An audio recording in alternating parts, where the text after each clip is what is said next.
45 yung score ko over 50. Ikaw, Torjang, ilan ka? I'm only 37. Gagi, pre. 20 lang yung score ko. Yung akin nga, 5 lang. Monica, ilan ka? Ako? 43. Goodness gracious, Karing. You're mas mataas ang score kay Renzo. 44 lang si Renzo. Pre, totoo? Oo. Nalimutan ko sagutan yung sa likod. Ano ba, Torjang? Mas matalino kaya talaga ako kay Renzo. Talagang tinatamad lang ako mag-aral kaya laging second honor. Pero paano pa kaya pag nagseryoso ako? Di ako na ang first. Sarap talaga siya muraan itong bida-bida na ito. Ilang ka, Trisha?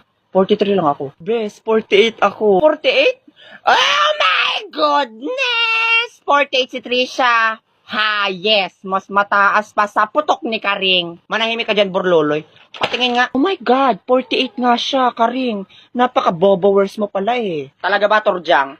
Teka, imposible naman to, Trisha. Nandaya ka, no? Hoy, hindi kaya ako nandaya. Sabay kaya kami nag-review ni Borloloy. Napaka-inggitera nito. Tanggapin mo na lang kasi na mas mataas yung score niya kaysa sa'yo. Wait lang, iche-check ko. Ma'am, kulang po ng S yung dog niya sa essay. Dapat po plural yon. Minus 5 to dapat. Patingin nga, babangaw ka na naman eh. Anong dapat plural? Is naman yung ginamit na verb. Huwag kang tanga dyan ha. Hoy, bulwak, ako ang naggawa ng essay niyan. Mas marunong ka pa sa akin. Hoy, akin na yung test paper mo. I-check ko din. Siguradong tama ang sagot ko dyan. Si Torjang kaya nag-check niyan. Talaga ba? Ma'am, tingnan niyo po yung modus ng magkaibigang bayo ko. Diba sabi niya po, mali kapag may erasure? 5 po yung may erasure ni Karing. Tapos, dun po sa essay, mali-mali po ang grammar, pero nilagyan po ng 15 points ni Torjang. Tingin nga, iho. My family is the human and the human is the Ano to? Hindi ko mabasa.